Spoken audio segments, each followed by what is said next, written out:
হাতে মাত্র 10 মিনিট সময় থাকলেই বানিয়ে ফেলতে পারবেন দুর্দান্ত একটা হেলদি টেস্টি রেসিপি।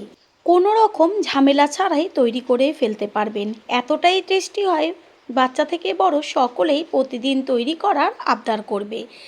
স্কুল অফিসের টিফিনই হোক বা সকালের জলখাবার, এমনকি রাতেও এই রেসিপিটা বানিয়ে ফেলতে পারবেন হাতের কাছে থাকা মাত্র কয়েকটা উপকরণ দিয়ে। নমস্কার বন্ধুরা, শ্বশুর বোমা রান্নাঘর অ্যান্ড ব্লগ চ্যানেলে সকলকে স্বাগত। তাহলে কি করে তৈরি করব সেটাই দেখে নেওয়া যাক। প্রথমেই এইখানে একটা বড় বোল নিয়েছি, আর তার মধ্যে নিয়ে নিচ্ছি মাঝারি সাইজের একটা কাচের বাটির 1 বাটি পরিমাণ আটা। ওই বাটিরই হাফ বাটি পরিমাণ সুজি। যতটুকু আটা ব্যবহার করবেন তার থেকে অর্ধেক বা অর্ধেকের একটু কম সুজি ব্যবহার করবেন। তারপর দিয়ে দিচ্ছি ওই সেম বাটিরই হাফ বাটি পরিমাণ বেসন। এবার সুজি, বেসন আর আটা, তার মধ্যে দিয়ে দিয়েছি 1 চা চামচ লবণ, দিয়ে একটা হ্যান্ড উইচের সাহায্যে ভালো করে মিশিয়ে নেব। আমি এইখানে আটা ব্যবহার করেছি, আপনারা চাইলে ময়দাও ব্যবহার করতে পারেন, তবে আটা কতটা স্বাস্থ্যকর সেটা সকলেই জেনে থাকেন। এর মধ্যে দিয়ে দেব হাফ বাটি পরিমাণ জল। প্রথমে বেশি জল একদমই ব্যবহার করবেন না, অল্প অল্প জল দিয়ে ব্যাটারটা তৈরি করতে হবে। একটু সময় নিয়ে ভালো করে হ্যান্ড উইচ দিয়ে অল্প অল্প জল দিয়ে ব্যাটারটাকে তৈরি করে নিচ্ছি। আটার মধ্যে সুজি আর বেসন ব্যবহার করাতে রেসিপিটা এতটাই টেস্টি হয় যেটা নাকি খাওয়ার পরই বুঝতে পারবেন। ব্যাটারটাকে অল্প অল্প জল দিয়ে আমি গুলে নিচ্ছি, আবারও একটু জলের প্রয়োজন, সেই কারণে আরও হাফ বাটি পরিমাণ জল দেওয়া হলো। ঠিক এইভাবেই হ্যান্ড উইচ দিয়ে ভালো করে মিশ্রণটাকে তৈরি করে নিতে হবে। আর ব্যাটারটা একদম ঘনও হবে না, আবার একদম যে জল সেটা হবে না, তবে পাতলা হবে। আমি হাতার সাহায্যে দেখিয়ে দেব ব্যাটারটা রেডি করে। একটু ভালোভাবে গুলে নিলে কোনো রকম ডেলা ভাব থাকবে না। এটা খুব সুন্দরভাবে তৈরি হয়ে গেছে। যেহেতু এর মধ্যে সুজি দেওয়া আছে সেই কারণে আমি 30 মিনিট মতন রেস্টে রেখে দেব। আমার হাতে যেহেতু সময় আছে সেই কারণে আমি 30 মিনিট রেস্টে রেখেছি। আপনাদের হাতে সময় না থাকলে এটা 5 মিনিট মতন রেস্টে রাখলেও হবে। এটা ঢাকা থাক। অন্যদিকে আমি গ্যাসের ওভেনে একটা ফ্রাই প্যান বসিয়ে ফ্রাই প্যানটাকে গরম করে নিয়ে তার মধ্যে দিয়ে দিচ্ছি সাদা তেল। তেল বেশি ব্যবহার করব না, অল্প পরিমাণ 2 চামচ পরিমাণ তেল দিয়েছি। এবার তেলটা গরম হয়ে গেছে, এর মধ্যে ফোড়ন দিচ্ছি। গ্যাসের ফ্লেম লোতে রেখে হাফ চা চামচ পরিমাণ কালো সরষে আর হাফ চা চামচ পরিমাণ সাদা জিরে। ফোড়নটাকে বেশ তেলের মধ্যে ভালো করে নেড়েচেড়ে ভেজে নেব। ফোড়নটা বেশ ভাজা হয়েছে, এই পর্যায়ে এর মধ্যে ব্যবহার করছি কারি পাতা। এই কারি পাতা, সর্ষে আর সাদা জিরে দেওয়াতে এত দারুণ একটা গন্ধ আসে। হাফ চা চামচ পরিমাণ হলুদ গুঁড়ো ব্যবহার করেছি। আর হলুদটা দেওয়ার কারণ হচ্ছে এই তেলের মধ্যে কারি পাতাটা দিলে পরে চারদিকে তেলটা ছেটে, আর হলুদটা দেওয়ার সাথে সাথে কোনো রকম তেল চারদিকে ছিটবে না। পাতাটা ভালো করে ভেজে নিয়েছি, খেয়াল রাখবেন যেন পুড়ে না যায়। এবার এর মধ্যে দিয়ে দিচ্ছি কুচিয়ে নেওয়া পেঁয়াজ। পেঁয়াজের পরিমাণটা একটু বেশি ব্যবহার করেছি, আপনাদের টিফিনের পরিমাণ অনুযায়ী পেঁয়াজটা কম বেশি ব্যবহার করবেন। দিয়ে দিচ্ছি কুচিয়ে নেওয়া আদা। পেঁয়াজ আর আদার কুচি তেলের মধ্যে ভালো করে মিশিয়ে নিয়ে গ্যাসের ফ্লেম লো টু মিডিয়াম করে ভাজবো। এটা কড়া ভাজা হবে না। 2 থেকে 3 মিনিট মতো ভেজে নেওয়ার পরে এর মধ্যে দিয়ে দেব ঝালের জন্য কুচিয়ে নেওয়া কাঁচা লঙ্কা। ঝালটা যে যেমন খাবেন সেই অনুযায়ী ব্যবহার করবেন লঙ্কা।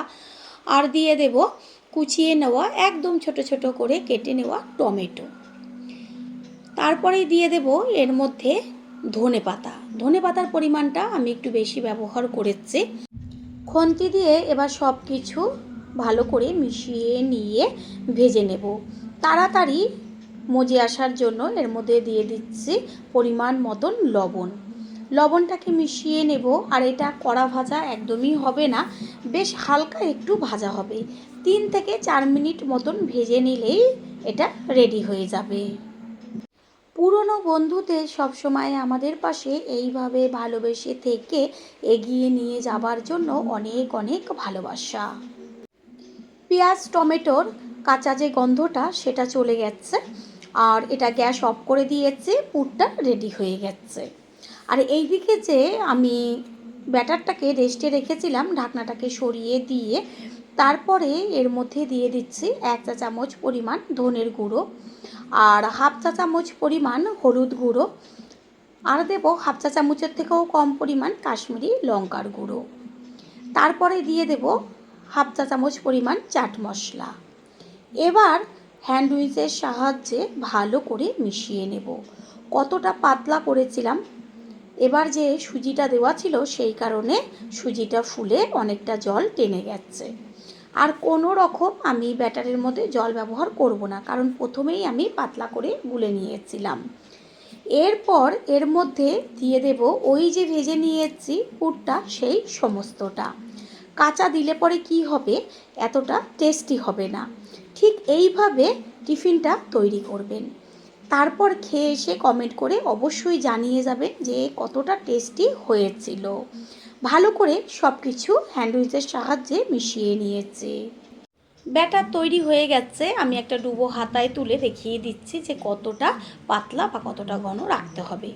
দেখাই যাচ্ছে যে বেশ পাতলা, হাতার পেছন দিকে একটা পাতলা লেয়ার পড়েছে, ঠিক এরকমই রাখতে হবে। এবার গ্যাসের ওভেনে একটা তাওয়া বসিয়ে দিয়েছে, তাওয়াটা গরম হয়ে গেছে।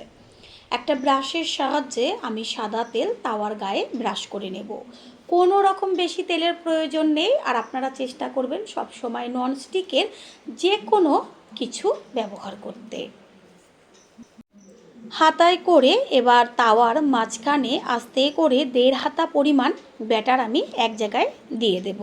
যখনই ব্যাটারটা দেবেন তখনই কিন্তু একটু হাতায় করে ভালো করে মিশিয়ে তারপরে তাওয়ার উপরে দেবেন। বেশ গোল করে ছড়িয়ে একটা গোলা রুটির আকার করে দিয়েছি। গ্যাসের ফ্লেম প্রথমে 1.5 থেকে 2 মিনিট মতন হাই করে তারপরে লোয়ে আরও 2 মিনিট রাখলেই এটা সুন্দরভাবে নিচের পিঠটা হয়ে যাবে। যখন দেখবেন ওপরের পিঠটা বেশ শুকিয়ে আসছে, জল জল ভাবটা নেই, তখন এটাকে উল্টে দিতে হবে। আর দেখা যাচ্ছে যে কত সুন্দর সম্পূর্ণটা জালিদার হয়ে যাচ্ছে। 2 থেকে 3 মিনিটের মধ্যেই দেখবেন ওপরের পিঠটা খুব সুন্দরভাবে টেনে যাবে, আর তখনই উল্টে দিতে হবে ওপরের পিঠটা হবার জন্য।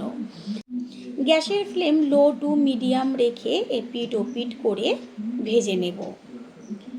প্রথমবার যারা আমাদের চ্যানেল ভিজিট করছেন তাদের আন্তরিক শুভেচ্ছা ও অনেক ভালোবাসা। আমাদের রেসিপিগুলো যদি ভালো লেগে থাকে সাবস্ক্রাইব করে দেওয়ার অনুরোধ রইল, ও পাশে থাকা বেল আইকনে ক্লিক করলে পরবর্তী ভিডিওগুলো সবার আগে আপনাদের কাছে পৌঁছে যাবে। একটা তৈরি করা হয়ে গেল, আবারও ব্রাশ করে নেব তাওয়ার উপরে। তারপর ব্যাটারটাকে একটু হাতা দিয়ে নেড়েচেড়ে নিয়ে আস্তে করে 1.5 হাতা পরিমাণ তাওয়ার মাঝখানে এক জায়গায় ছেড়ে দিয়ে সুন্দরভাবে গোল করে গড়িয়ে নেব। রেসিপিটা দেখে বোঝাই গেল যে কতটা টেস্টি আর কতটা হেলদি রেসিপিটা। নিচের পিঠটা হয়ে গেছে, এবার উল্টে দেব ওপরের পিঠটা হবার জন্য। বন্ধুরা, আপনারা যে যেইখান থেকে রেসিপিটি দেখছেন অবশ্যই কমেন্টের মাধ্যমে জানাবেন। আপনাদের সত্যি ধন্যবাদ জানাতে পারলে আমরা ভীষণ ভীষণ আনন্দিত হব।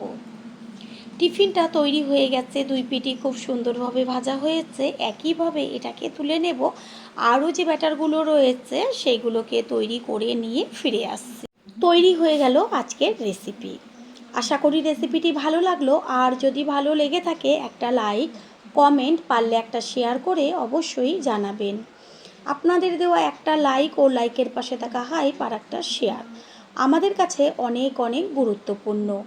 All friend, thanks for watching my video. আপনারা সকলে ভালো থাকবেন, সুস্থ থাকবেন। আবারও দেখা হবে অন্য কোনো রেসিপির এপিসোডে।